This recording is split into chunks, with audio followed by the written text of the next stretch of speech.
The Book of Heaven. Volume 9. Being in my usual state, I found myself out of my body with baby Jesus in my arms. I said to him, "Tell me, my dear little one, what is the Father doing?" He replied, "The Father is one with me, everything the Father does, I do." I said, "And, for the saints, what are you doing?" He replied, "I give myself to them all the time. Thus, I am their life, their joy, their bliss, their immense good, endless and limitless. They are filled with me and it is in me that they find everything. I am everything to them and they are everything to me."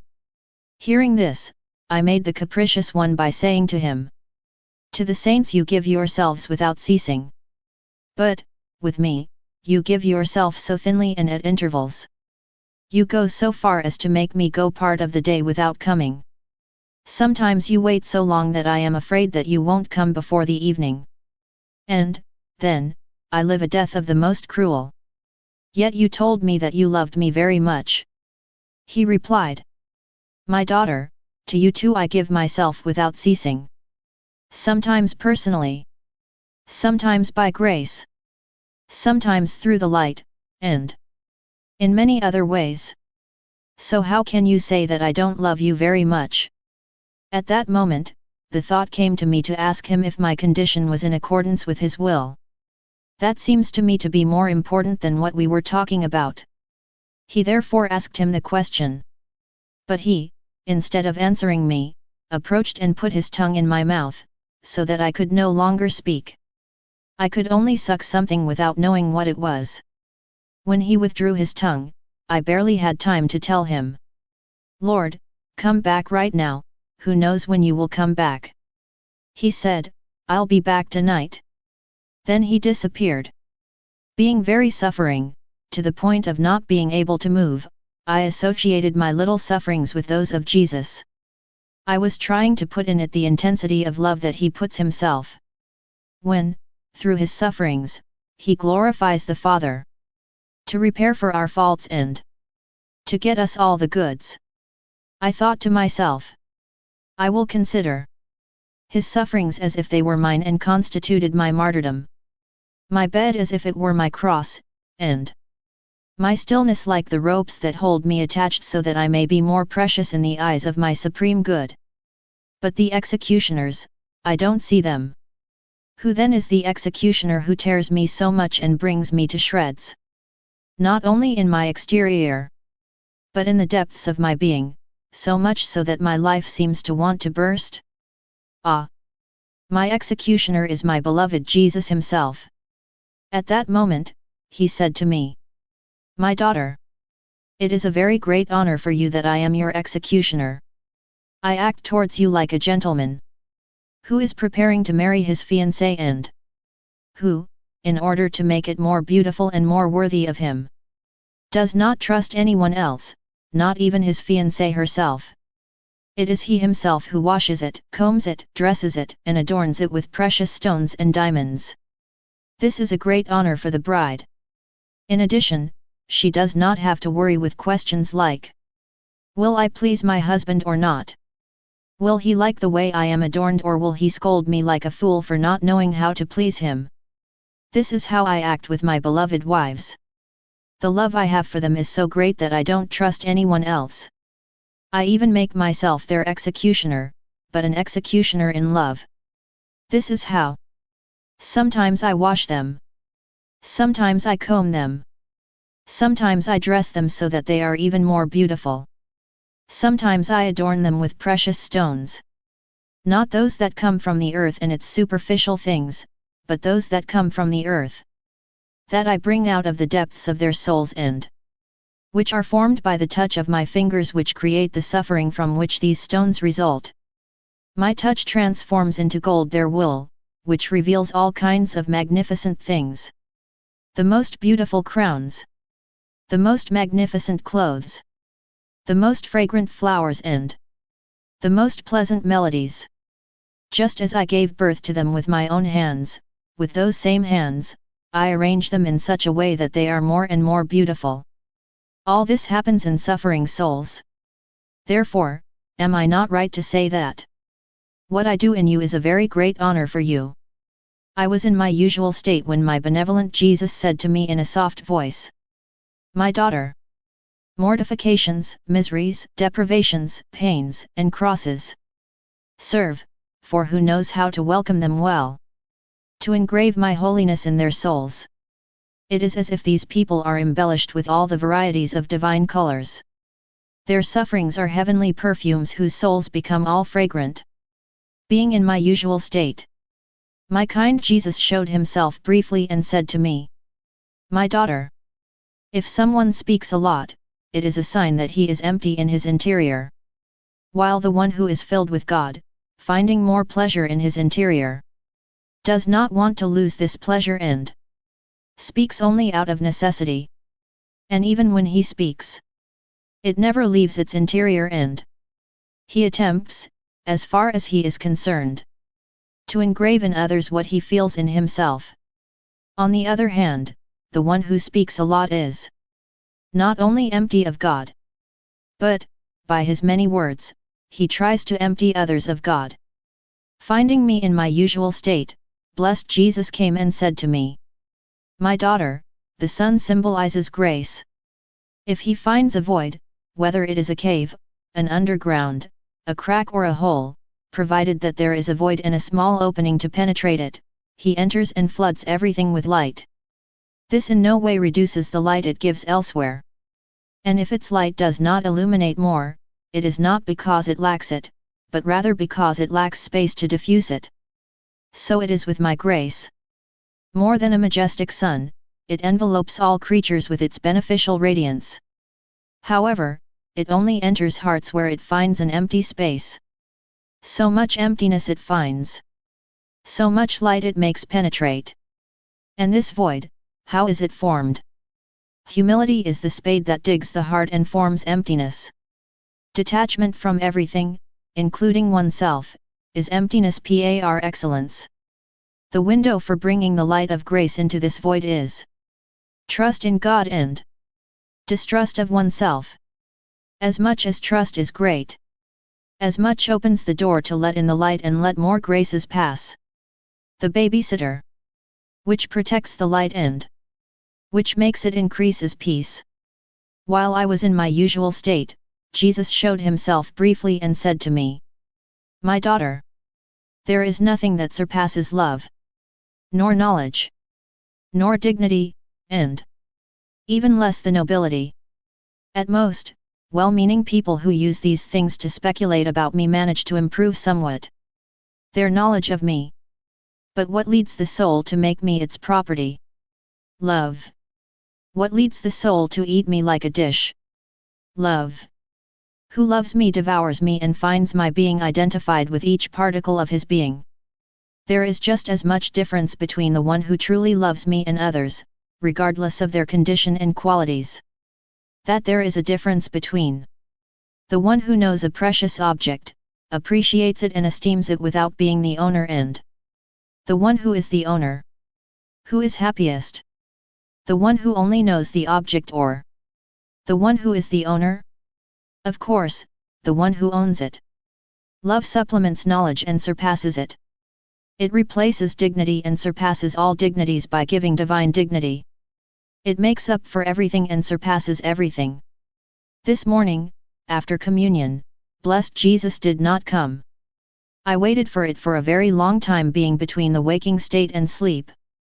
As I saw the hour passing and he did not come, I wanted to get out of my sleep and, at the same time, I wanted to stay there because of the torment I felt in my heart because I hadn't seen it.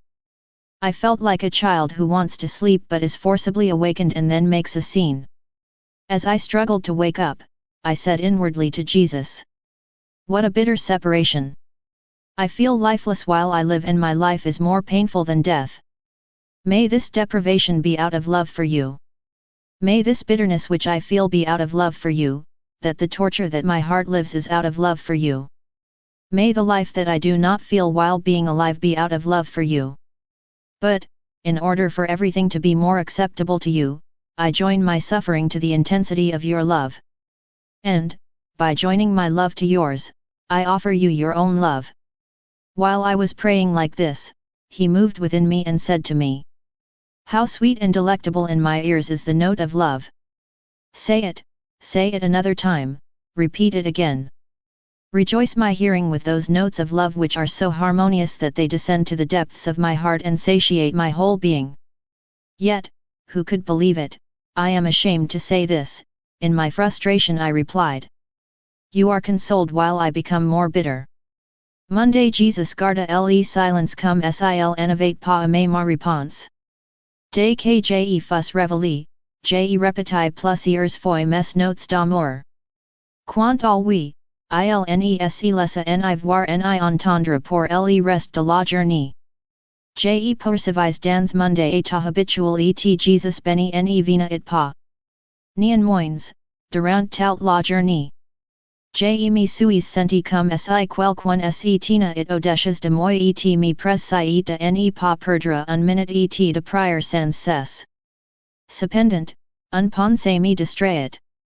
When the Lord does not come, you pray more, you are more attentive, and thus you encourage him not to come because he says to himself, since she behaves better when I am not coming, it is better that I deprive her of my presence.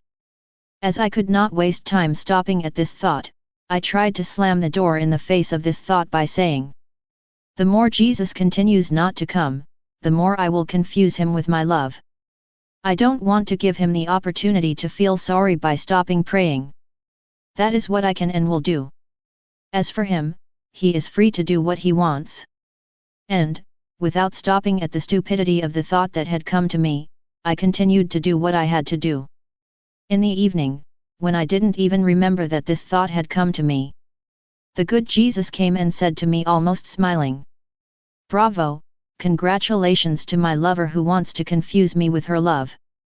However, I want to tell you that you will never confuse me. If, at times, I seem to be confused by your love, it is I who give you the opportunity to manifest it to me. For the thing that delights me most from creatures is their love. In fact, it's me. Who stimulated you to pray? Who prayed with you? Who gave you no respite? So that it was not I who was confused, but yourself. You were confused by my love. How you felt all filled with love and confused by him. Seeing that my love filled you so much, you thought that you were confusing me with your love. As long as you try to love me more, I revel in this mistake on your part and make it an amusement between you and me. I went through a very bitter period because of the deprivation of my good Jesus. At most, he showed himself as a shadow or a lightning bolt. In pieces, there was not even lightning anymore. My intelligence was troubled by the following thought. How cruelly he left me. Jesus is so good. Maybe he wasn't the one coming. His kindness would not have done that to me. Who knows, maybe it was the devil or my imagination, or dreams. But, deep within me, my soul didn't want to pay attention to these annoying thoughts and she wanted to stay in peace. She was sinking deeper and deeper into the will of God. She hid in her, falling into a deep sleep. And there was no question of her getting out of that sleep. It seemed that the good Jesus locked him so much in his will that he did not allow anyone to even find the door to knock on it and say that Jesus had left it. Thus, my soul slept and remained in peace. Receiving no answer, my intelligence thought, am I the only one who wants to worry? I too want to calm down and do God's will. Come what may be done, provided that His holy will is done. That is my current state. This morning, as I was thinking about what I have just said, my good Jesus said to me, my daughter, if it had been imagination, dreams, or demons, they would not have had enough power to make you possess the halo of peace. And this, not only for a day, but for at least 25 years. No one could have made you exhale that breath of sweet peace. Both inside and outside of you, except that which is total peace. If a breath of trouble reached him, he would no longer be God. Her majesty would darken. Its greatness would diminish. Its power would weaken. In short, his whole divine being would be shaken. The one who possesses you and whom you possess watches over you constantly so that no breath of trouble reaches you. Remember that every time I come, I have always corrected you if a breath of trouble was in you. Nothing displeases me as much as not seeing you in perfect peace. And I left you only after you had regained your peace. Neither fantasy, nor dream, let alone the devil, have this ability. Even less can they communicate this peace to others. Calm down, then, and do not be ungrateful to me. I thought of the great misery of my state and I said to myself, it's really all over for me. Jesus forgot everything.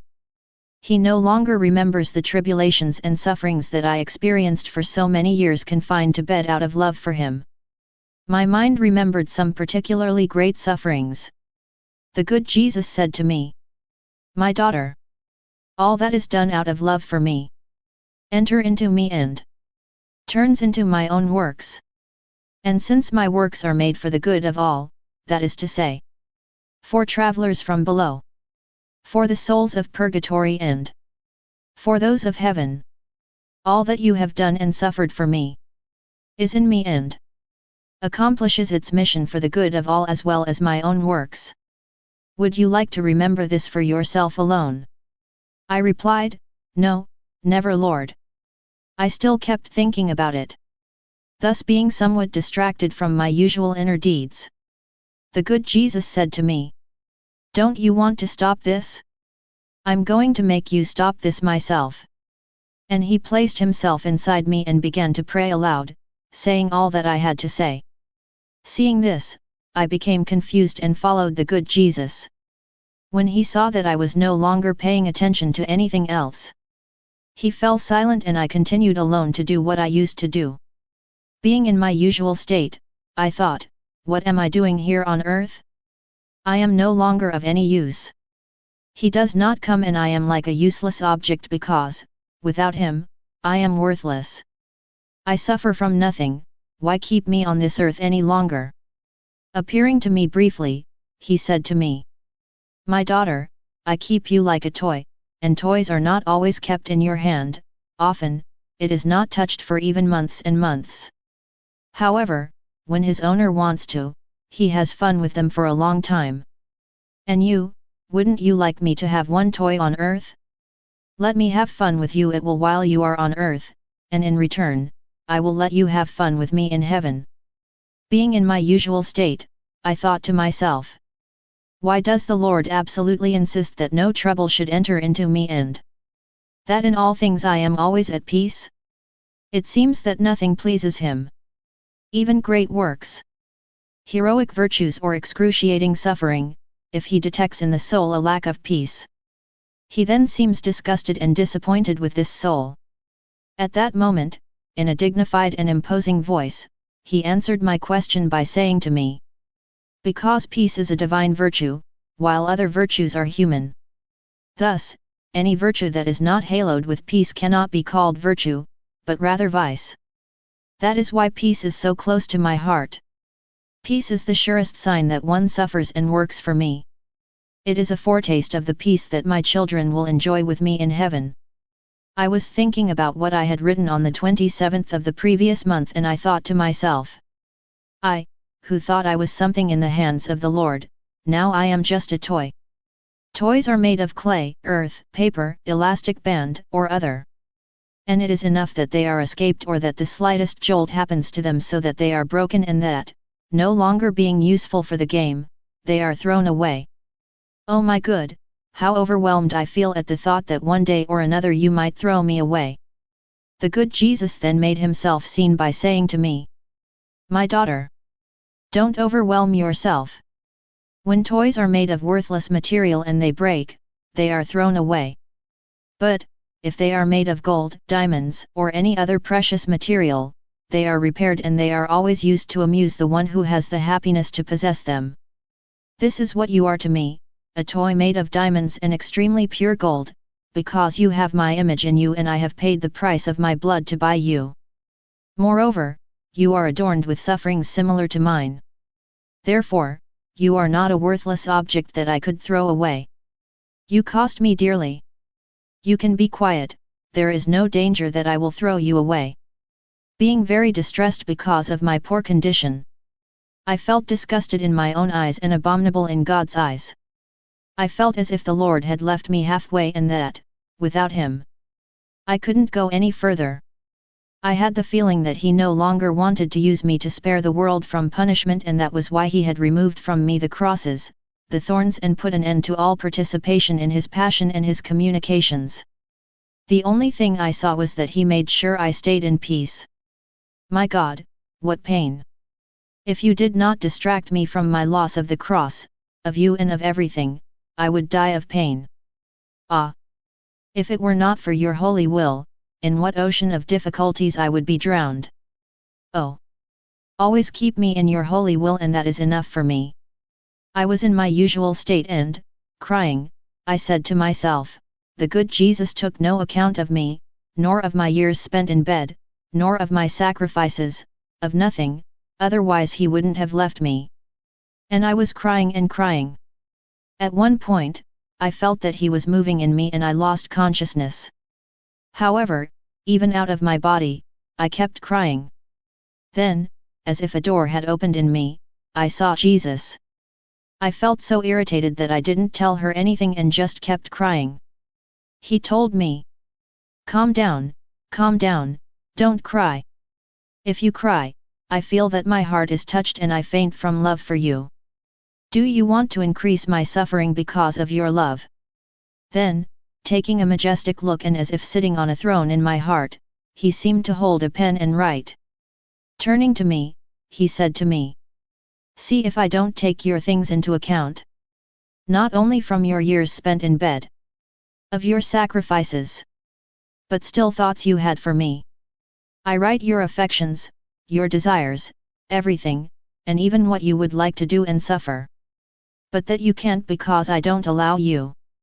I count everything, weigh everything, and measure everything. So that nothing is lost and you are rewarded for everything. All these things that I write, I keep them in my heart. Then, I don't know how, I found myself in Jesus, whereas before I was in my own interior. My head seemed to be in His place and all my limbs formed His body. He said to me, see how I keep you, as my own body. Then He disappeared. A little later, as I continued to be afflicted and burst into tears at all times, He said to me, courage, my daughter, I didn't leave you. I remain hidden because if I showed myself as before, you would keep me continually attached and I could no longer chastise the world. I didn't leave you halfway either. Have you forgotten what these last years of your life are like? These are years desired by your confessor. Don't you remember that on 4 or 5 occasions you found yourself in struggle against me? I wanted to take you away when you told me that your confessor didn't want it. Thus, I who had prepared you to take you with me, I was obliged to leave you. As a result, you live years of pause and patience. Charity and obedience have their own thorns that open large wounds and make the heart bleed, but which hatch vermilion roses of the most fragrant and beautiful. By perceiving in your confessor His good will, His charity and His fear that the world would be punished, I cooperated with Him in a way. But, if no one had intervened, you certainly wouldn't be here. Come on, courage, the exile will not be so long. And I promise you that the day will come when I will not let myself be defeated by anyone. Who could say in what sea of bitterness I swim? I am comforted, yes, but saddened to the marrow of my bones. I can't remember all this without crying, so much so that as I told my confessor this, my tears flowed so abundantly that I seemed to be angry with him. I really told him, you are the cause of my ailments. I continued in my state of affliction because of the loss of my good Jesus. As usual, I was completely busy meditating on the hours of passion. I was at the time when Jesus was charged with the heavy wood of the cross. The whole world was present to me, past, present, and future. My imagination seemed to see all the faults of all generations oppressing and crushing the benevolent Jesus, so that, compared to all sins, the cross was only a strand of straw, the shadow of a weight. I was trying to hold myself close to Jesus by saying, "See, my life, my good, I come to stand here in the name of all. Do you see all these waves of blasphemy? I stand here to repeat to you that I bless you on behalf of all." How many waves of bitterness, hatred, contempt, ingratitude, and lack of love! I want to console yourself on behalf of all. To love you in the name of all. Thank you, worship you, and honor you on behalf of all. However, my reparations are cold, miserable, and limited, while you, the offended, are infinite. Therefore, I want to make my love and reparations infinite. And, in order to make them infinite, immense, endless, I unite to you, to your divinity, as well as to the Father and the Holy Spirit. And I bless you with your own blessings, I love you with your own love. I console you with your own sweetness. I honor and worship you as you do between you, the divine persons. Who could say everything that came out of my intelligence in this way, although I am only good at saying nonsense? I wouldn't finish it all if I wanted to say it all. When I do the hours of passion, I feel as if, with Jesus, I am embracing the immensity of his work. And, on behalf of all, I glorify God. I repair and implore for all. It is difficult for me to say everything. A thought came to me. You think about the sins of others and what do you say about yours? Think of yours and repair for yours. So I tried to think about my evils, my great miseries, my privations of Jesus caused by my sins. Thus distracted from the usual things of my interior, I wept over my great misfortune. In the meantime, my Jesus, always kind, moved in me. And he said to me in a sensitive voice, "Do you want to be the arbiter of yourself? The work of your interior is mine, not yours, you just have to follow me. The rest, I do it myself.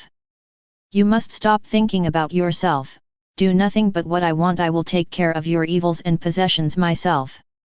Who can do you or me the most good?" And he showed himself to be dissatisfied. So, I started to follow him. Afterwards, arrived at another point on the way to Calvary where, more than ever, I penetrated into the various intentions of Jesus. A thought came to me. Not only do you have to stop thinking about sanctifying yourself, but also stop thinking about being saved. Don't you see that, by yourself, you are not good at anything? What good can you get by doing this for others? Having turned to Jesus, I said to him, "My Jesus, your blood, your sorrows and your cross are not for me too? I have been so wicked that, through my sins, I have trampled on everything, and so you have exhausted everything for me. But, please, forgive me, and if you do not want to forgive me, leave me your will and I will be happy. Your will is everything to me. I was left alone without you. And only you can know the loss I suffered. I have no one. Creatures without you bore me. Je me sens dans la prison de monde corps comme un esclave enchaîné. Au moins, par pitié, nem en livre pas ta sainte volonté. En pensant à cela, je me distrais de nouveau de ma méditation et Jesus me dit de voix forte et imposante. Tu ne veux pas retorcer? Veux tu gâcher mon travail en toi? Je ne sais pas, c'est comme s'il avait fait taire ma pensée. Ensuite, j'ai tâché de retorcer et de le suivre. Après avoir reçu la communion, mon toujours aimable Jesus vint brièvement. Comme j'avais eu un dispute avec mon confesseur sur au sujet de l'amour vrai, je lui demandai si j'avais raison ou tort. Il me dit, "Ma fille, c'est exactement comme tu l'as dit, à savoir que l'amour vrai facilite tout, banit tout crainte, tout doute, et que son art consiste à prendre possession de la personne aimée. Et, quand il en a pris possession, l'amour lui-même lui enseigne les moyens de préserver l'objet acquis. Par la suite, quelles craintes, constitutes l'aim put l'avoir concernant ce qu'il lui appartient. Kne put L pas espérer. Que dis je, quand l'aim est parvenu à prendre possession de l'amour, celui-ci devient hardy et en vint à des exes incroyables. L'amour vrai put dire, je suis à toi et tu es à moi, si bien que les êtres aimés pouvant disposer l'un de l'autre. Se féliciter l'un et l'autre. S'amuser ensemble. Chacun put dire à l'autre. Puisque j'étais acquis, j'ai per disposer de toi à ma guise. Comment l'aim pourrait-elle alors esseriter auxiliary défauts, auxiliary misers, auxiliary faiblesses? Sil objet acquis. Oui tout remis. L'aim belli en tout et. La purify continuellement? Voici les vertus de l'amour vrai. Purify everything. Triumph over everything and reach everything. Indeed, what love could one have for a person that one would fear, which one would doubt, of which we would not expect everything? Love would lose its most beautiful qualities. It is true that, even among the saints, we can see variations on this. It simply shows that, even among the saints, love can be imperfect and can vary from state to state. As far as you are concerned, here is what it is. As you should be with me in heaven. And that you sacrificed this out of love for obedience and for your neighbor. Love has been confirmed in you. Your will has been confirmed not to offend. So much so that your life is like a life already over. Therefore, you do not feel the burden of human miseries. So, be attentive to what suits you and to love me until you attain infinite love. Finding me in my usual state, blessed Jesus came briefly and said to me, "My daughter, my jealousy and the precautions I take for my creatures are so great that, so as not to let them go to ruin, I am obliged to surround their souls and bodies with thorns, so that they prevent the mud from defiling them. I accompany with thorns, that is, bitterness, deprivation, and various inner states. Even the greatest favors of which I favor the souls dear to me, so that these thorns may keep them for me and warn that they get dirty with mud, self-love and the like." Then he disappeared. Being in my usual state, it seemed to me that I had found myself with a child in my arms. He changed into 3 children afterwards in whom I felt immersed. When my confessor came in the morning, he asked me if Jesus had come. I told him what I just wrote, without adding anything. My confessor said to me, "Didn't they tell you anything? Didn't you hear anything?" I said, "I can't quite say that." He continued, "The Holy Trinity was here and you can't say anything? Have you become stupid? We can see that these are dreams." I resumed, "Yes, it's true, these are dreams." He added something else. As he spoke, I felt strongly seized by Jesus' arms, so strongly that I almost lost consciousness of them. Jesus said to me, "Who wants to molest my daughter?" I replied, "The Father is right since I cannot say anything. There is no sign that it was Jesus Christ who came to me." Jesus went on to say to me, "I act with you as the sea would with a person who would come to dive into its depths. I immerse you entirely in my being so that all your senses are imbued with it. Thus, if you want to talk about my immensity, my depth, and my height, all you can say is that they are so great that your sight is obstructed.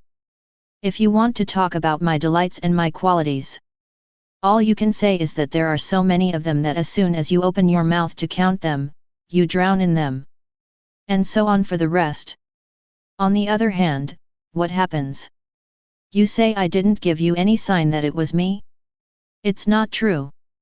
Who kept you in bed for 22 years without breaking you and in total calm and patience? Is it their virtue or mine?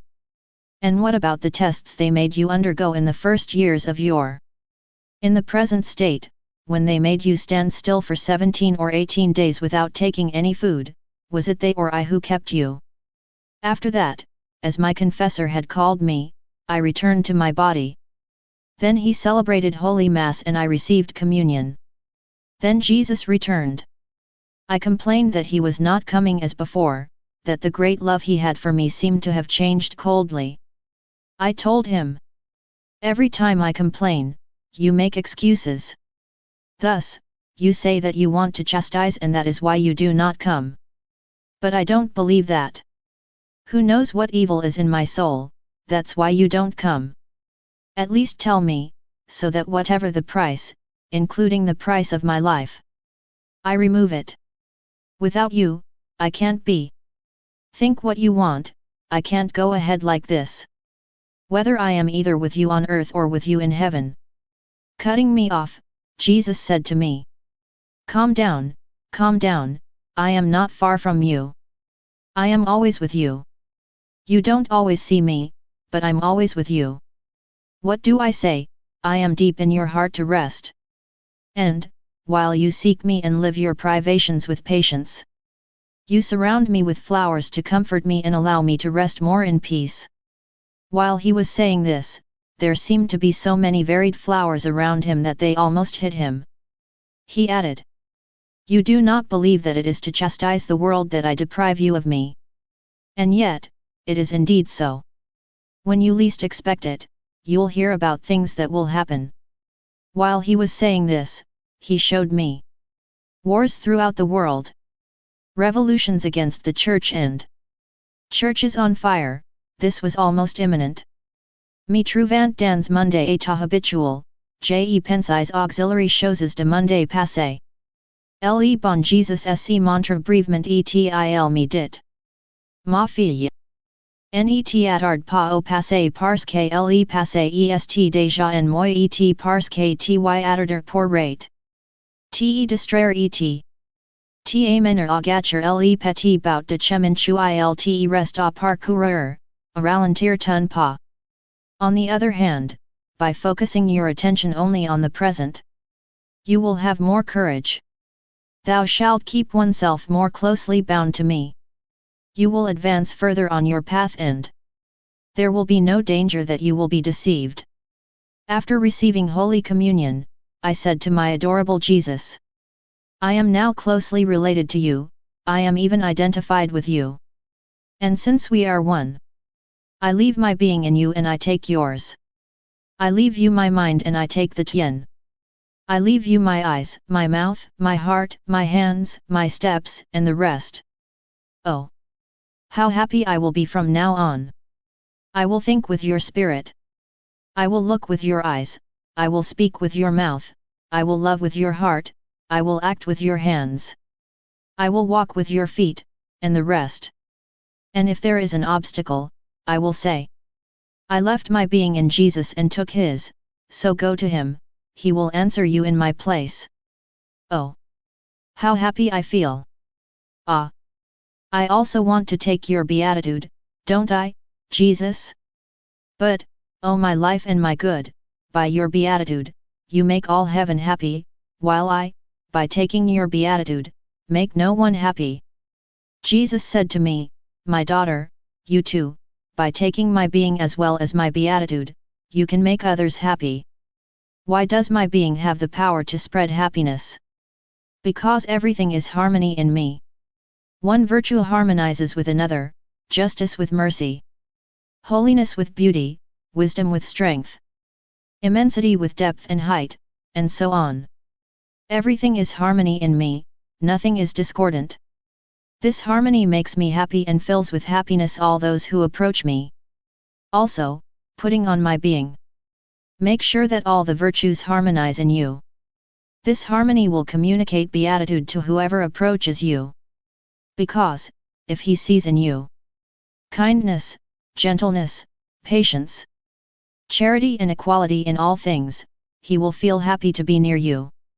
While I was complaining to Jesus about my privations, he showed himself briefly and said to me, my daughter, the cross brings the soul closer and closer to me.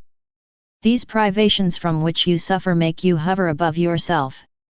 Because, by not finding in yourself the one you love, you no longer have a taste for life. All around you are bored and you can't find anything to lean on. The one on whom you are accustomed to relying seems absent to you. And, as a result, your soul hovers until it is purified of everything to the point of being completely consumed. Afterwards, your Jesus will give you the final kiss and you will find yourself in heaven. Aren't you happy? Finding me in my usual state, it seemed to me to see Jesus playing a sonata on an organ inside me. He found a lot of fun playing. I said, "Oh, how much fun you seem to be." He said, "That's right. You must know that since you have acted in union with me, that is, that you have loved with my own love, that you have worshipped with my own adorations, that you have repaired with my own reparations, and so on, everything is immense in you as in me. This union between you and me formed this organ. In addition, every time you suffer again, you add a new note to the organ. Just now, I come to play my sonata to see what sound gives this new note. Thus, I taste a new joy. Therefore, the more you suffer, the more harmonies you add to my organ and the more I have fun." After living bitter days of deprivation and after receiving communion, I complained to my kind Jesus, telling him, "It really looks like you want to leave me completely. But tell me at least if you want me to leave this state? Who knows what disorder is in me so that you have moved away like this? Help me, with all my heart I promise you that I will be better." Jesus replied, "My daughter, don't worry. When I make you lose consciousness, stay calm. When I do the opposite, stay even calmer, without wasting your time. Take everything with my hands, as it happens to you. Can I not suspend your condition for a few days? As for the mess in you, if there were any, I would have told you. Do you know what makes the mess in the soul? Only sin, however small. Oh! As it distorts it, discolors it, weakens it. However, the various moods and deprivations do not cause him any harm. Therefore, be careful not to offend me, even very little. Have no fear that there is disorder in your soul. I repeat. But, Lord, there must be something wrong in me. Before, you kept coming and going. And, during your visits, you made me participate in the cross, the nails, and the thorns. But, now that my nature has become accustomed to these things, that they have become natural to me, so much so that it is easier for me to suffer than not to suffer.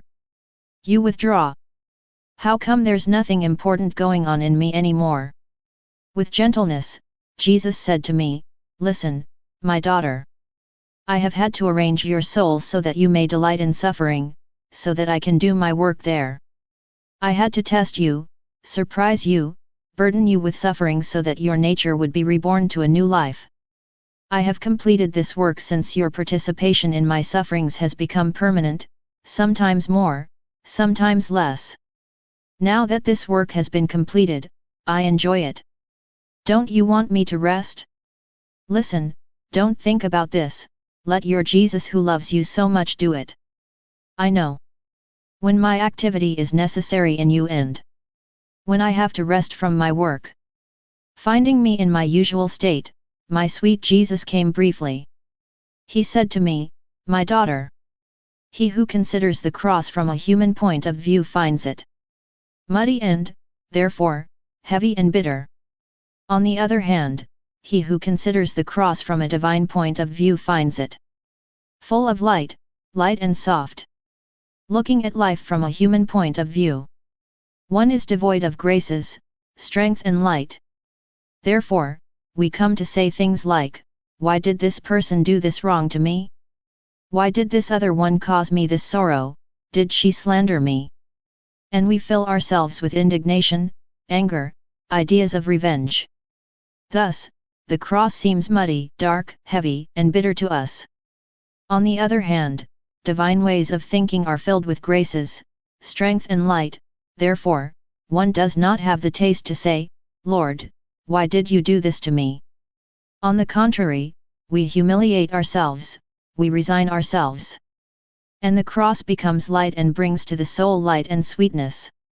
Finding myself in my usual state, I reflected on Jesus' agony in the garden. Showing himself briefly to me, my kind Jesus said to me, "My daughter, men have acted only on the bark of my humanity, while eternal love was acting on all my interior. Thus, during my agony, it was not men, but eternal love. Immense love. Incalculable love. The hidden love that opened in me great wounds, pierced me with flaming nails, crowned me with burning thorns and watered me with boiling fuel. And, unable to bear so many martyrs at the same time, my humanity caused great streams of blood to spring up." She contorted herself and came to say, "Father, if it is possible, remove this chalice from me. However, let not my will be done, but yours." This did not happen again during the rest of my passion. All that I suffered in the course of the passion, I suffered altogether during the agony, and that more intensely, more painful and deeper. For love then penetrated me up to the marrow of the bones, even in the most intimate fibers of my heart, where a creature could never descend. But love reaches everything, nothing resists it. Thus, my first executioner was love. That is why, during my passion, I didn't even have a reproachful look at those who served me as executioners. Because I had a more cruel and active executioner in me, love. And the places where the external executioners did not arrive, where a small part of me was spared, love took over and spared nothing. And this is what happens in all souls, the main work is done by love. And when love has acted and filled the soul, what appears on the outside is only the overflow of what has been carried out inside. Having received communion, I complained to the good Jesus of my privations and the fact that, when he comes, it is almost always like a lightning bolt or in complete silence. Jesus said to me, "My daughter, in almost all souls to whom I have manifested myself in an extraordinary way, I allowed at the end of their lives these periods of abandonment. This, not only because of certain reasons that belong to them, but also so that I am honored and glorified in all my interventions." Many say, these souls were destined for such a high level of holiness and they loved him so much. After receiving so many favors, graces and charisms, they would have been truly ungrateful if they did not reach this level. If we had received these things, we too would have reached this level and even more. Also, to justify my conduct, I make them live abandonment and deprivation, which is for them a real purgatory. I also have to take into account their fidelity, the heroism of their virtues and the fact that it is easier to endure poverty for the one who has never known wealth than for the one who used to live richly. I must also take into account that supernatural riches are not like material riches that serve the body and are only external. Supernatural riches penetrate to the point, in the bone marrow, in the most intimate fibers of being, in the noblest part of intelligence. Suffice it to say that to be deprived of it is more than a martyrdom. These souls pity me so much that my heart becomes broken with tenderness for them. Unable to resist, I give them the strength to go to the end of their martyrdom. All angels and saints have their eye on them and watch over them so that they do not succumb, knowing the cruel martyrdom they suffer. My daughter, courage, you are right, but know that everything is love in word." While he was saying this, he seemed to be moving away. I felt my deep nature being consumed and disappearing into nothingness. These seeds of strength, light, and knowledge that I seemed to possess were turning into nothingness. I felt like I was dying, and yet I was still alive. Jesus returned and, taking me in his arms, seemed to support my nothingness. He said to me, "Do you see, my daughter, that if the little germ of your strength, the faint lamp of your light, the little knowledge you have of me and all your other small qualities disappear, then my strength, my light, my wisdom, my beauty, and all my other qualities take over and come to fill your nothingness. Aren't you happy?" I said to him, "Listen, Jesus, if you continue like this, you will lose the desire to leave me on earth." I told him this several times. And Jesus, who did not want to hear my words, answered me. Listen, my daughter, I will never lose the taste for you. If I keep you on earth, I will have my taste on earth. If I bring you to heaven, I will have my taste in heaven. Do you know who will then lose the taste? Your confessor. This morning, at communion, I complained to Jesus that I was no longer able to manifest my condition to the one to whom I had to do it. Yes, often, when I feel filled with Jesus, I have the feeling of touching Him everywhere, even by touching myself, I touch Jesus. But I don't know how to talk about it. I wish I could lose myself in Jesus in the strictest silence. And when I'm pressed to talk about that, oh! What effort do I have to put into it? I feel like a child who is very sleepy and wants to wake up by force. He makes a fuss. So I said to Jesus, You have rid me of everything, of your sufferings, of your favors, of your harmonious, gentle, and sweet voice. I no longer recognize myself in what I have become. If you make me understand something, it's so deep in my being that it can't rise to the surface. Tell me, my life, what should I do? He replied, My daughter, if you own me, you own everything, and that is enough for you. If you feel filled with me, it is a sign that I am keeping you in the house of my divinity.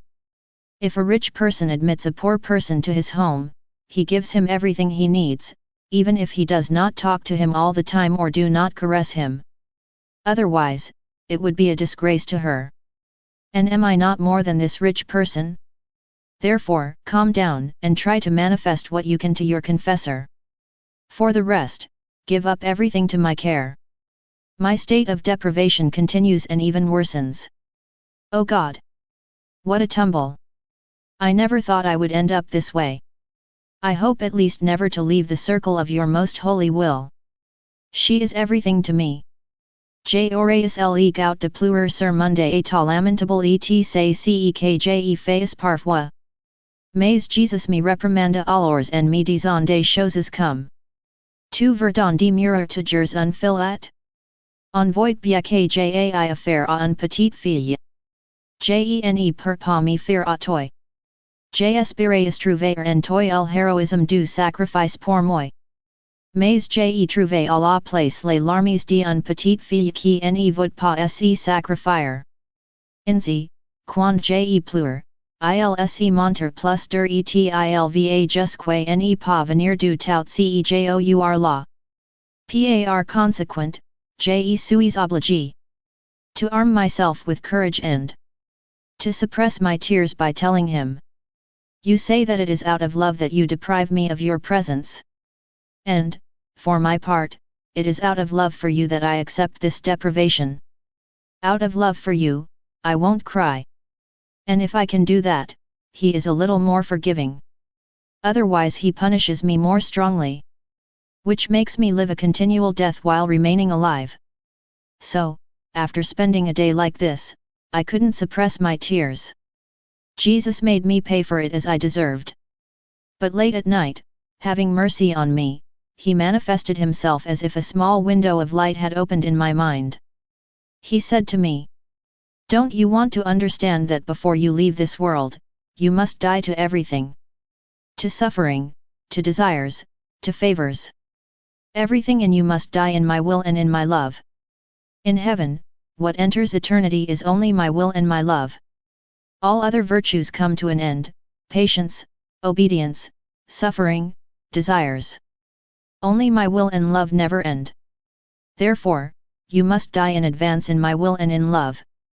It must be so for all my saints. And I myself did not want to be an exception.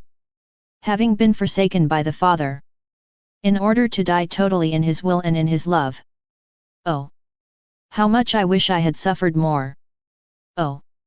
How I wish I had done more for souls. But all this died in the will and in the love of the Father. This is how the souls who truly loved me acted. And you don't want to understand that. This morning my beloved Jesus came briefly and said to me, My daughter, the right intention is light for the soul. It covers her with light and tells her how to act divinely. The soul is like a dark room. and the intention straight as the sun that penetrates and illuminates it.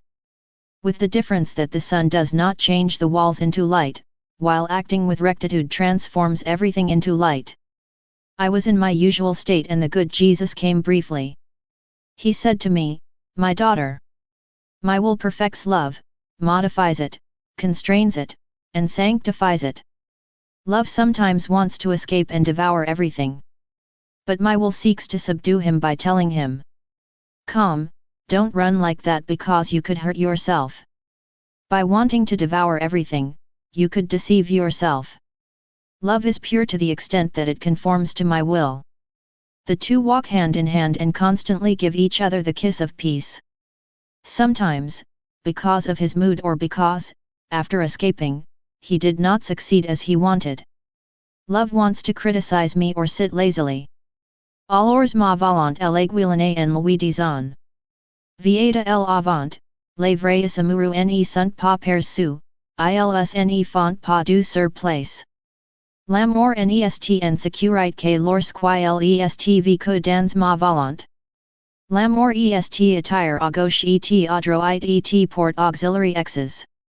Ma volonté elle modera, elle comme et elle nourrit avec un nourriture solide et divine. Dans l'amour, il peut y avoir beaucoup d'imperfections, même face auxiliary choses saints. Dans ma volonté, cela n'arrive jamais, tout est parfait. My daughter, this happens especially in the souls in love who have had the grace of my visits, my kisses and my caresses. These souls are prey to love when I deprive them of my presence. Love takes hold of them and makes them panting, languishing, delusional, crazy, worried, impatient. If it were not for my will that nourishes them, calms them down and strengthens them, love would kill them. Although love is the firstborn of my will, it still needs to be corrected by my will. And I love him as much as I love myself. During a discussion between my confessor and me, he told me that it is difficult to be saved because Jesus Christ said, "The door is narrow and you have to strive to get through it." After communion, Jesus said to me, "Poor of me, how petty I am considered. Tell your confessor that it is from their own pettiness that they consider me petty. They do not see me as the great being, without limits, powerful and infinite in all its perfections, which can pass large multitudes through narrow doors better than through wide doors." As he spoke, it seemed to me to see a very narrow path leading to a very narrow gate, but crowded with people competing to see who could advance the most and get through the door. He added, "See, my daughter, what a big crowd is jostling to find out who will arrive first. In a competition, there are a lot of activities. If the trail were wide, people would not rush, knowing that there is plenty of room to walk there whenever they want.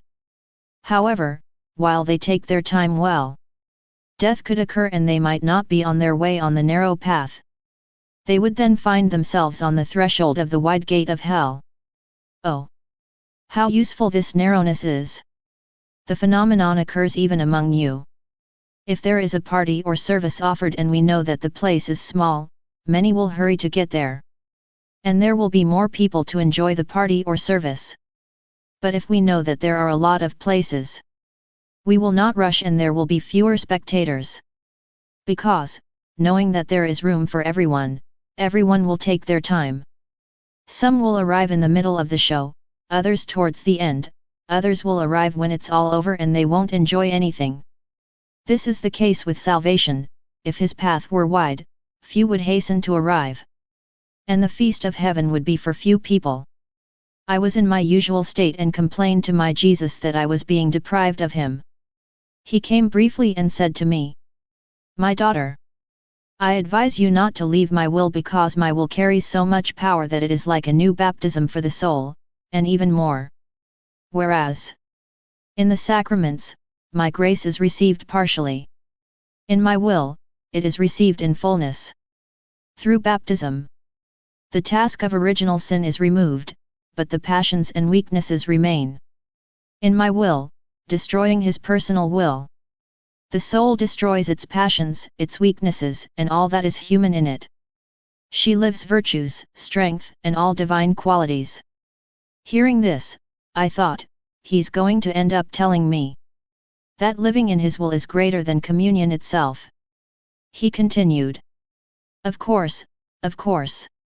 For sacramental communion lasts a few minutes, while life in my will is a perpetual communion, even more. An eternal communion, it extends eternally in heaven. Sacramental communion may encounter obstacles, for example, one may not be able to receive communion because of illness or for other reasons. Or the one who has to administer it may be indisposed. Communion in my divine will is not subject to any impediment. It is enough that the soul wants it and it is done. No one can prevent the soul from obtaining this great good, which constitutes the happiness of earth and heaven. Nor the demons, nor creatures, nor even my omnipotence itself. The soul is free. No one has rights over her and cannot prevent her from living in my will. That is why I promote my will. And I want the creatures to accept it. This is the thing that matters most to me, that I cherish the most. Not all the other things interest me as much, even the holiest ones. And when I get the soul to live in my will, I triumph. Because it is the greatest thing in heaven and on earth. I write out of obedience. But I feel my heart breaking because of the effort it takes me. Anyway, long live obedience, long live the will of God. I write, but I tremble and don't know what I'm saying myself.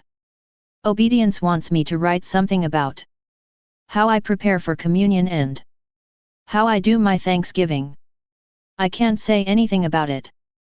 Because, seeing that I am not good at anything, my sweet Jesus does everything himself. Same. He prepares my soul and tells me the thanks to be made, and I am. The paths of Jesus are always immense, and I, with him, I feel immense as if I know how to do something. After, when Jesus withdraws, I am still the stupid girl, the ignorant little girl, the little cat of a bad. And that is precisely why Jesus loves me. Because I am ignorant, I am nothing and I can do nothing. Knowing that I want to receive him at all costs. And not to be dishonored by coming into me. But rather to receive the greatest honors, he himself prepares my poor soul. He gives me his own things, his merits, his clothes, his works, his desires. In short, all himself. If necessary, he also gives me what the saints have done, for everything is his. If necessary, he even gives me what his most holy mother has done. And I too say to everyone, Jesus, do yourself honor by coming into me. Mother, my queen, all the saints and all the angels. I am so poor that all you have, put it in my heart. Not for me, but for Jesus. And I feel that all of heaven is cooperating to prepare me. And after Jesus has descended into me, I have the feeling that he is quite satisfied. Seeing himself honored by his own things. Sometimes he says to me, Bravo, bravo, my daughter, how happy I am, how I like here. Wherever I look, I find things worthy of me. All that is mine is yours. How many beautiful things you have made me find in you. Knowing that I am very poor, that I have done nothing and that nothing is mine, I rejoice in the contentment of Jesus. And I say, I am glad that Jesus thinks so. It is enough for me that he has come. It doesn't matter to me for having used his own affairs, the poor must receive the rich. It is true that there are here and there in me glimmers of Jesus' way of doing things in communion, but I do not know how to gather these glimmers and make them an appropriate preparation and thanks. I lack the capacity. It seems to me that I prepare myself in Jesus himself and that I thank him with the help of himself. Being in my usual state, I felt like I was really useless. I felt unable to say anything. Nor on sin. Nor on the coldness. Nor on fervor. I saw everything the same way. I felt indifferent to everything, dealing with nothing but God's holy will, and all this without anxiety, in the most perfect calm. I thought to myself, what a pitiful state I am in. If at least I thought about my sins. It even seems like I'm happy with it. Oh my God, what misery I am plunged into.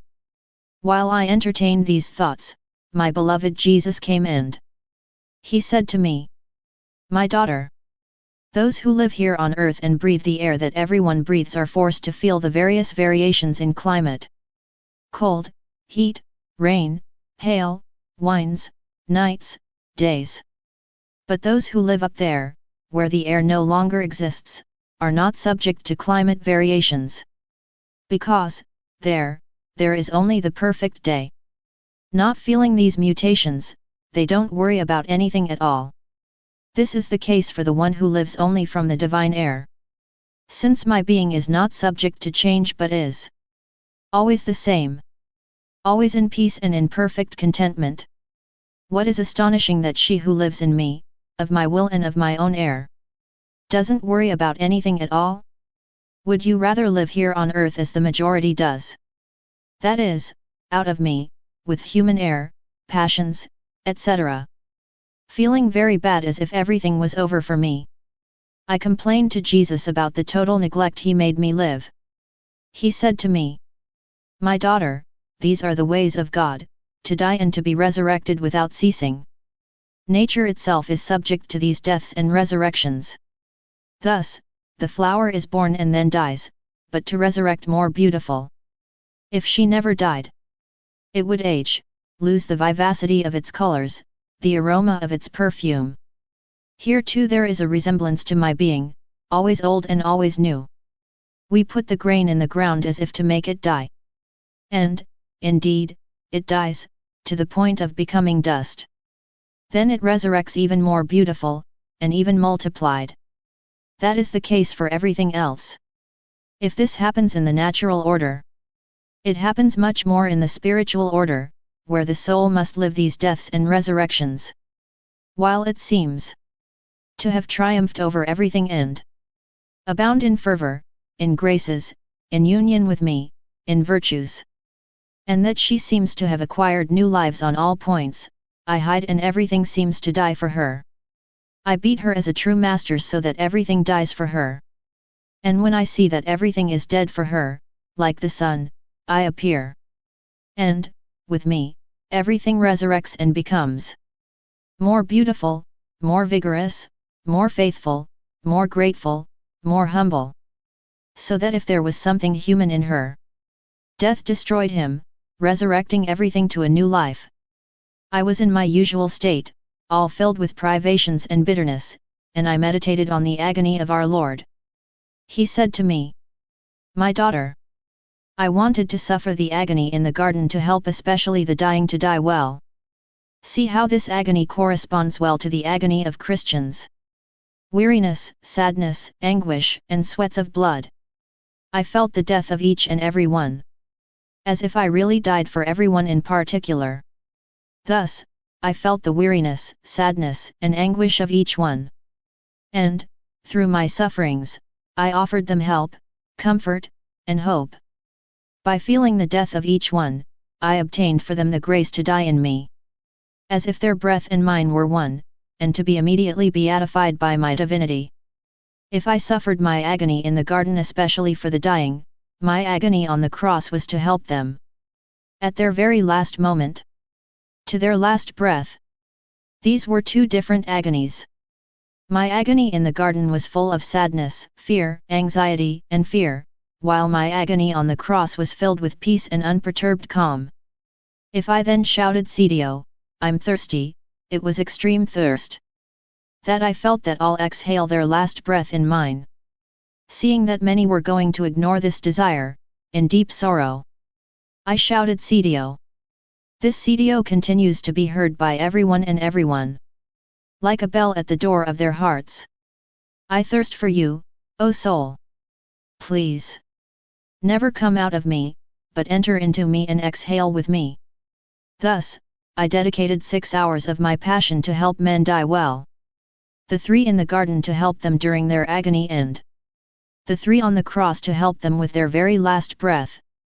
Therefore, shouldn't everyone look at death with a smile, especially those who love me and try to sacrifice themselves on my own cross? Do you see how beautiful death is and how much things have changed? During my life, I was despised and my very miracles did not have the effects of my death. Even on the cross I suffered insults. But as soon as I exhaled, my death had the power to change things. All of them beat their chests recognizing me as the Son of God. My disciples took courage. Some who had stood in hiding became emboldened, claimed my body and gave me an honorable burial. In unison, heaven and earth confessed that I was the Son of God. Death is something great, sublime. Things happen like this for my own children. During their lives, they are despised, oppressed. Their virtues, which, like light, should shine in the eyes of those around them, remain half-flying. Their heroism in suffering. Their self-denial and zeal for souls project both light and doubts in the people around them. And it is myself who allows this, so that the virtue of my dear children may be preserved. But, as soon as they die, as these veils are no longer needed, I remove them and doubts become certainties. The light is full and makes us appreciate their heroism. We then begin to estimate everything in them, even the smallest things. Therefore, what cannot be done during life, death makes up for it. That's how it's going here on earth. But what happens up there is really surprising and worthy of the envy of all mortals. I was very distressed by the deprivation of my supreme good. Upon receiving communion, the Holy Host stopped in my throat as I tried to swallow it. I had in my throat a sweet and exquisite taste. After continuing for a long time my efforts to swallow the host, she went downstairs and I could see her change into a baby who told me, "Your body is my tabernacle. Your soul the ciborium that contains me and your heartbeat, the host that allows me to transform into you. With this difference that, because the host is consumed, I am subject to continual deaths. While your heartbeat, which symbolizes your love, is not subject to stop. This allows my life in you to be continual. Why, then, afflict you so much with your deprivations? If you don't see me, you feel me. If you don't feel me, you touch me. Sometimes it is the fragrance of my perfumes that spreads around you, sometimes the light you feel invested. Sometimes a liquor that cannot be found on earth and that descends into you. Sometimes there is the simple fact that I touch you. And there are many other ways that are invisible to you. Now, out of obedience, I'm going to talk about those things that Jesus says happen to me often, and even when I'm fully awake.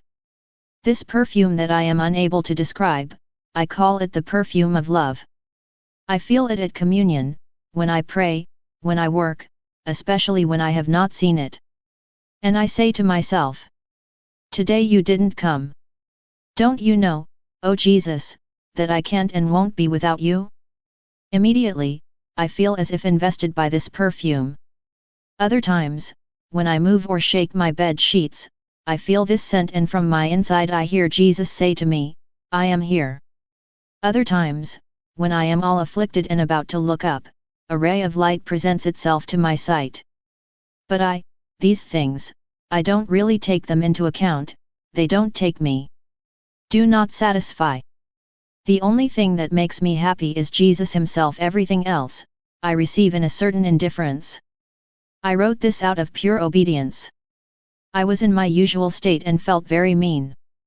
Moreover, I was troubled because my confessor had told me that I had deviated a lot from my previous state and that, if it were not so, Jesus would come. Having received communion, I complained to Jesus, blessed of my privations, asking him to have the kindness to tell me what evil I am doing. For I would gladly give my life so as not to displease him. How many times have I not told you that if you see me about to offend you, even slightly, make me die? Jesus said to me, my daughter, don't be troubled. Didn't I tell you, several years ago, that in order to be able to chastise the world, I would not discharge myself so often on you and that, therefore, I would not come as often as before, although I will never abandon you. I have also told you that, to make up for my frequent comings and goings. I would allow Mass and Communion for you every day so that you can draw from it the strength that you previously received through my continual visits. I even came to threaten your confessor if he didn't lend himself to this. Who does not know the punishments that have happened since then? Whole cities destroyed, revolts, the withdrawal of my grace for those who do evil and also for the evil religious, so that this poison, these wounds that they have inside, can come out outside. Ah! I can no longer take it, the sacrileges are enormous. Yet all this is nothing compared to the punishments to come. If I hadn't already spoken to you like this, you'd be a little right to be alarmed. In order to be able to live with confidence, you have to rely on two columns. One of them is my will. In her there can be no sins. My will shatters all passions and sins. What do I say? It pulverizes them to the point of destroying their roots. If you rely on the column of my will, darkness is transformed into light. Doubts in certainty. Hopes in reality. The second column to lean on is the firm will and constant attention not to offend me, even slightly. By laying out your will, to suffer everything, to face everything and to submit to everything rather than displease me. When the soul is continually leaning on these columns, what do I say, when these columns are for her more than her own life? She can live with more confidence than if she lived with my continual favors, especially since I also allow this state to prepare you to leave this earth. Being in my usual state, the good Jesus came briefly and said to me, "Listen, my daughter, to the miseries and weaknesses are means to get to the port of the divinity. Because, feeling the burden of human misery, the soul gets bored, bothers and seeks to get rid of itself. And, in doing so, she finds herself in God." Then, having placed my arm around his neck, he hugged my face and disappeared. Later, he came back and I complained that he ran away like lightning, without giving me any time. He replied, "Since you do not like it, take me. Tie me up as you want and don't let me run away." I said to him, "Bravo, bravo, Jesus, what a beautiful proposal you make to me. However, can we really do this with you? You can let yourself be tied up and hugged as much as you want, but, in the middle, you disappear and do not let yourself be found. Bravo, Jesus, you want to joke with me. But, after all, do what you want. What matters to me is that you tell me when I offend you and in what I displease you so that you do not come as before." Jesus continued, "My daughter, don't worry. If there is a real fault, it is not necessary for me to say so. The soul perceives it for itself. Because, when a sin is voluntary, it disturbs natural moods. Man undergoes as a transformation into evil. And he feels imbued with the fault he has voluntarily committed. Conversely, true virtue transforms the soul into the good. His moods remain in harmony and his nature feels as if imbued with gentleness, charity, and peace. This is the opposite of what happens with sin. Did you feel this upheaval in yourself? Did you feel imbued with impatience, anger, trouble?" And while he was saying this, he seemed to look deep inside me to see if these things were there, and it seemed that they were not there. He continued, "You have seen with your own eyes." I don't know why, but while he was saying that, he was making me see. No more earthquakes with cities completely destroyed. Revolutions and many other misfortunes. Then he disappeared. Being in my usual state, I found myself out of my body. I saw some priests, as well as Jesus, all dislocated. Whose members were seconded. Jesus pointed to these priests and made me understand that even though they were priests, they were detached members of his body. He complained, saying, "My daughter, how offended I am by some priests. Their superiors do not watch over their way of administering the sacraments and they expose me to enormous sacrilege. The ones you see are separate members. Despite the fact that they offend me a lot, my body no longer has any contact with their abominable actions. But the others, which pretend not to be separated from me and who continue to exercise their priestly ministry, oh! How they offend me more!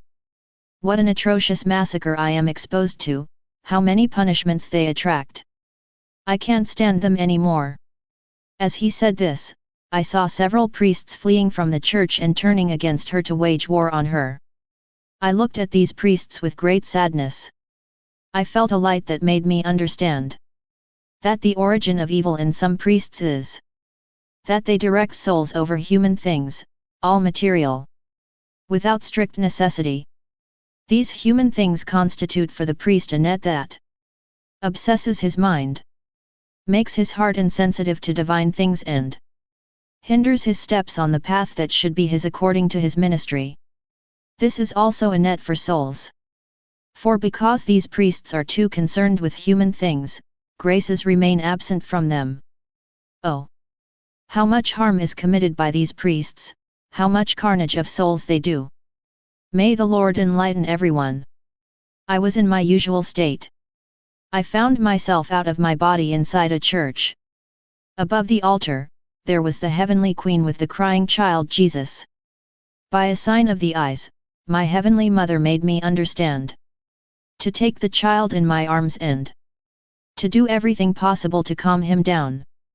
I approached, hugged him, and said to him, "What's the matter, my beautiful child?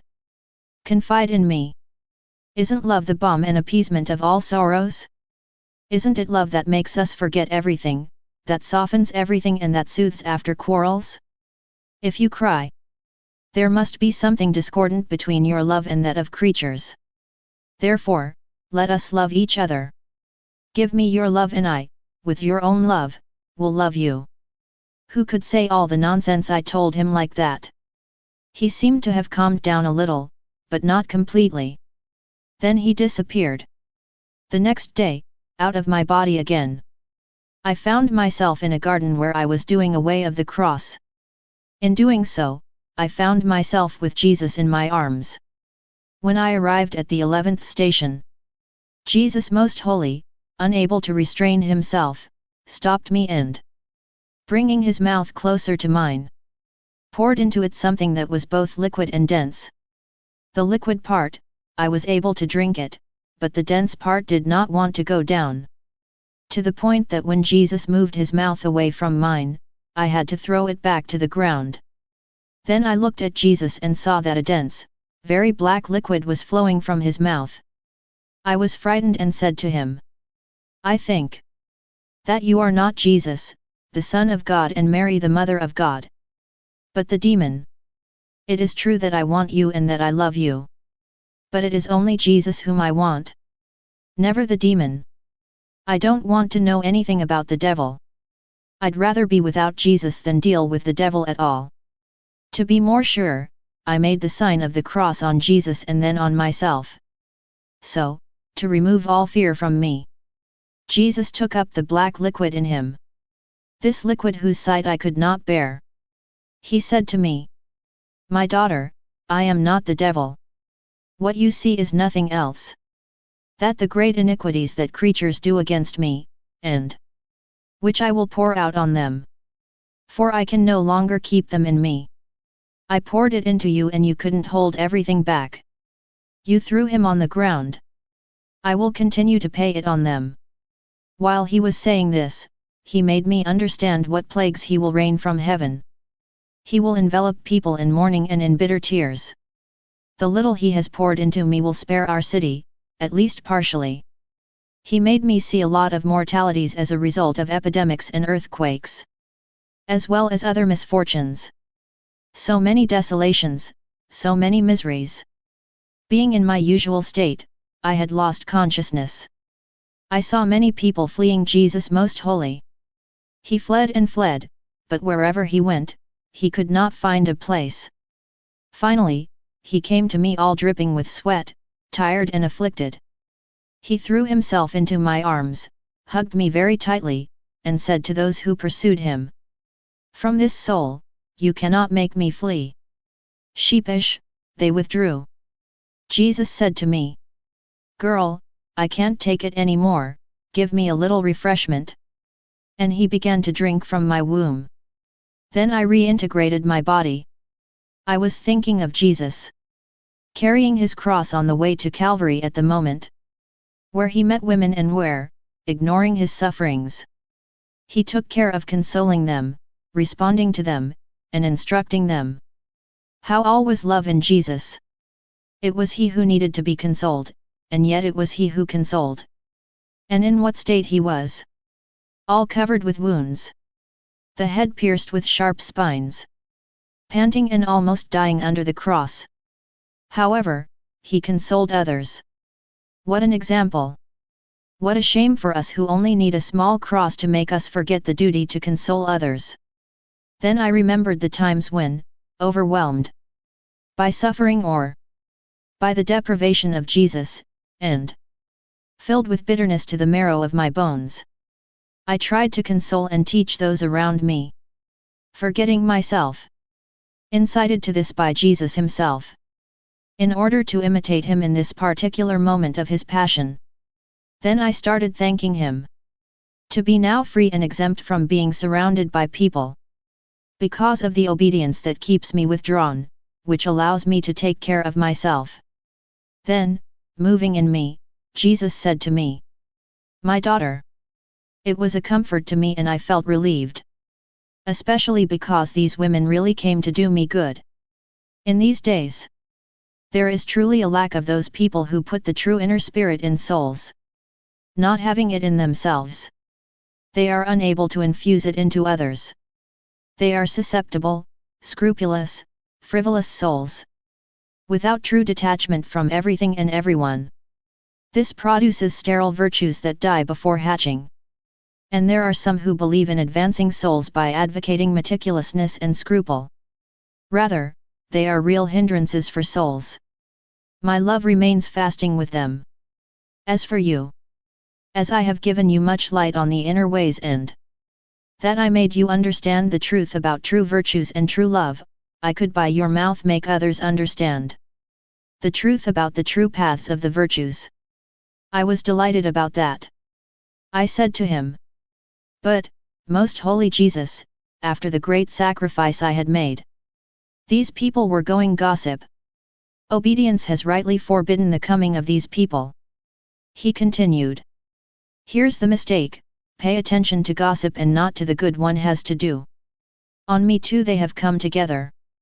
If I had stopped at these tales, I would not have accomplished the redemption of men. Therefore, it is necessary to take care of what we have to do and not what people say. As for gossip, it remains the account of those who make it." Finding me in my usual state, Jesus the Most Holy came in the form of a child. He kissed me, squeezed me, and stroked me for a long time. I was surprised that he gave me such displays of affection, me so miserable. I returned these signs of affection to him, but timidly. Through a light that came out of him, he made me understand that when he comes it is always a great blessing. Not only for me, but also for the whole world. Because by loving a soul and pouring into it, he reaches all of humanity. In fact, in this soul, there are several links linking it to all the others, links. Resemblance. Paternity or filiation. Of fraternity, of having all been created by his hands. To have all been redeemed by him, so that all are marked with his blood. Therefore, when he loves and gives favors to a soul, others too are loved and favored. If not completely, at least partially. That is why, coming to me during this time of plagues and kissing me, stroking me, and looking at me, Most Holy Jesus wanted to join all other creatures and save them in part, if not completely. Afterwards, I saw a young man, I believe he was an angel, who marked those who were to be affected by plagues. He seemed to go to a large number of people. I was in my usual state and Jesus Most Holy did not come. I thought to myself, how Jesus has changed, how he no longer loves me as before. Before I was permanently bedridden, while there was cholera, he had told me that if I accepted this suffering for a few days, he would stop cholera, and as I accepted it, the plague ceased. But, now that he continually holds me in bed. We hear about cholera, about the havoc he wreaks on poor people. And he doesn't want to listen to me. It's as if he doesn't want to use me anymore. As I said this, I looked inside and saw Jesus who, with his head raised, looked at me and listened to me all tender. When he saw that I had realized that he was looking at me, he said to me, "My good daughter, how you bother me. You want to win by force, don't you? It's good, but it doesn't bother me anymore." Then he disappeared. I was in my usual state. It seemed to me that my confessor wanted me to suffer the crucifixion. After a few quarrels, the benevolent Jesus cooperated somewhat and he said to me, "My daughter, because of the world, I can't take it anymore. Many fill me with indignation and tear the plagues out of my hands. By force." While he was saying this, it seemed to me that a heavy rain was damaging the vineyards. So I prayed for my confessor who seemed to be there. I wanted to take his hands so that Jesus would touch him, and it seemed to me that Jesus did so. I prayed to Jesus to tell this priest what he expected of him. Jesus said to him, "I want love, the thirst for truth and righteousness. What contributes the most to making a creature different from me is not possessing these three qualities." Then, pronouncing the word love, he seemed to seal with love all members, the heart and the intelligence of the priest. Oh! How good Jesus is! Later, when I told my confessor what I wrote on the 9th of this month, I hesitated and thought to myself, how I wish I didn't have to write these things. Is it true that Jesus suspends the plagues to satisfy me, or is it my imagination? Jesus said to me, "My daughter, justice and mercy are in continual struggle. But mercy wins more often than justice. When a soul is perfectly united to my will, it takes part in my actions. And when she is satisfied by her suffering, mercy obtains its most beautiful victories over justice. Since I delight in crowning all my attributes of mercy, including justice, when I see myself bothered by a soul united to me. So, to satisfy her, I yield before her. Since she has abandoned everything of herself in my will. This is why I don't come when I don't want to give in. Because I don't think I can resist. So where does your doubt come from? This morning I was in my usual state. Jesus Most Holy came briefly and said to me, "My daughter, every virtue is a heaven that the soul acquires. Thus, the soul is formed as many heavens as it acquires virtues. These skies overcome in the soul all human inclinations, destroy all that is earthly and make her walk freely in the purest spaces, in the most holy delights, in the heavenly divine perfumes, and make him taste in anticipation a little of the eternal joys." Then he disappeared. Having received communion, I felt all transformed into a most holy Jesus and I said to myself, how can we maintain this transformation into Jesus? Then I thought I heard Jesus inwardly say to me, "My daughter, if you want to remain always transformed in me, and even to be one with me, love me always. This transformation into me will be maintained.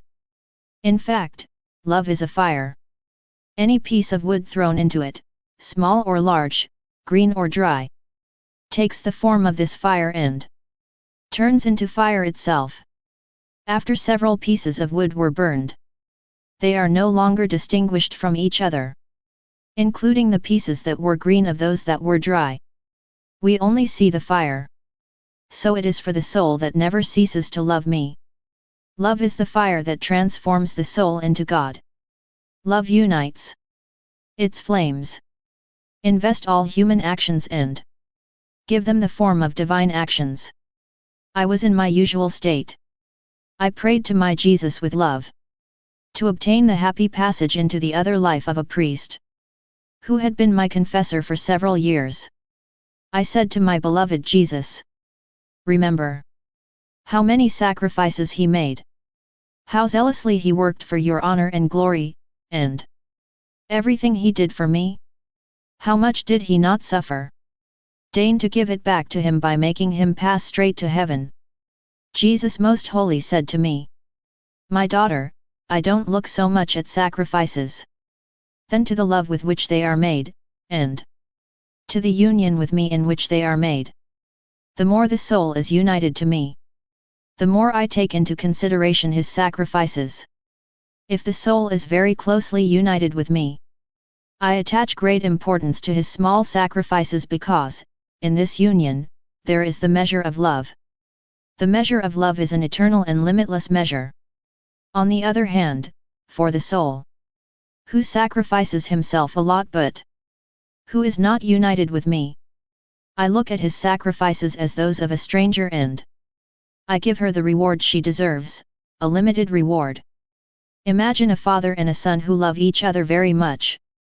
The son makes small sacrifices, and the father, because of the links, paternity, filiation and of love, this last bond being the strongest, look at these small sacrifices as if they were big things. He is triumphant. He feels honored. He gives all his riches to his son and he gives him all his consideration and care. Now consider a servant who works all day, is exposed to heat and cold, executes all orders to the letter and, if necessary, even watches at night for his boss. And what does he receive? The miserable salary of a day. So that if he does not work every day, he will be forced to run out of food. This is the difference between the soul that is united to me and the soul that is not. While he was saying this, I felt out of my body in the company of Jesus Most Holy, and I told him, My sweet love, tell me, where is this soul? He replied, In purgatory. Oh! If you saw what light he was swimming in, you would be amazed. I said, You say he is in purgatory and, at the same time, swimming in the light. Jesus continued, Yes, he swims in the light, because this light he had in deposit. When he died, she invested him and she will never leave him. I understood that this light came from of his good deeds done with purity of intention. I was extremely distressed by the deprivation of my kind Jesus. Having received communion, I complained about his absence. He said to me internally, My daughter, there are sad things, very sad things that are happening and that are going to happen. I was terrified by these remarks. Several days passed without Jesus coming. I only heard him say to me several times, My good daughter, patience, I will tell you later why I am not coming. Thus, I sailed in bitterness, but in tranquility. I had a dream that saddened and even disturbed me a lot, especially since, not seeing Jesus, I had no one to turn to be surrounded by an atmosphere of peace, which can only come from Jesus. Oh! As is to be pitied the troubled soul. Trouble is like an infernal air that we breathe. This air of hell drives the celestial area of peace and takes God's place in the soul. By its infernal fumes, the disorder dominates so much the soul, that even the holiest, purest things appear to be the ugliest and most dangerous. It makes everything messy. The soul, imbued with this air of hell, is bored by everything and by God Himself. I felt this air of hell, not inside me, but around me. He was doing me so much damage that I no longer cared about Jesus not coming. It even seemed to me that I did not want to see Him. The matter was very serious. It was the fact that I had been assured that I was not in a good condition, and therefore that the sufferings and comings of Jesus were not the will of God, and that I had to put an end to it once and for all. I am not saying everything about it because I do not think it is necessary. I write this only out of obedience. The next night, I saw that water descended from the sky, a flood, to do a lot of damage and bury entire regions. This dream impressed me so much that I didn't want to see anything. At this moment, a dove that was circling around me, said to me, the stirring of leaves and herbs, the murmur of the waters, the light that invades the earth, the movement of all nature. Everything comes from the fingers of God. Can you imagine that only your state would not come from the fingers of God? Afterwards, my confessor came. I described all this to him. He told me that it was the devil who had wanted to disturb me. When he left me, I was a little quieter. But as someone with a serious illness, I was in my usual state. It seemed to me that Jesus had shown himself a little, and I said to him, "Life of my life, my dear Jesus, in recent days I have been troubled. You who have been so jealous of my peace. You have not had a single word during all these days to give me that peace you want so much." He replied, "Ah, my daughter, I was on the train to flog and destroy entire regions and to bury human lives. That's why I wasn't coming. Today being a day of truce, I hastened to come and visit you. Before resuming the whip, know that if I did not reward things done with purity of intent, just works and all that is done out of love for me, I would be failing in a duty relating to my justice, and all my other attributes would be obscured. That said, here are the three most powerful weapons to destroy that venomous and infernal drooling that is the disorder. Assuming that the need to flog forces me not to come for a few days and that this heir of hell would like to invest you, oppose him these three weapons. Purity of intent, the right and good work in itself. To be a victim, the sacrifice for me for the sole purpose of loving me. Thus, thou shalt overcome any disorder and thou shalt send him to the depths of hell. By your indifference, you will turn the key so that he can no longer go out and come and bother you again. Being in my usual state, Jesus the Most Holy came and said to me, "My daughter, the supreme union takes place when the soul comes to such a close union with my will, that it consumes all shadow of its own will, so that one can no longer distinguish which is my will and which is his will. Then my will becomes the life of this soul, so that no matter what I have for her, as for the others, she is satisfied.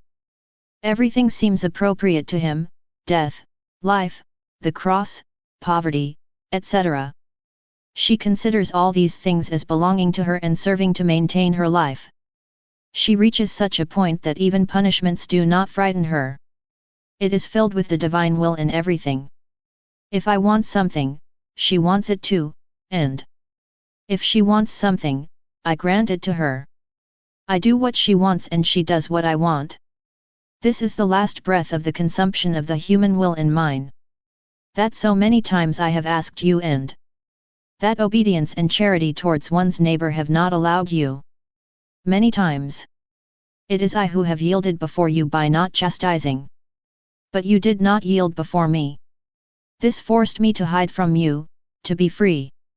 When justice forced my hand and when the men provoked me to take the whip to punish them.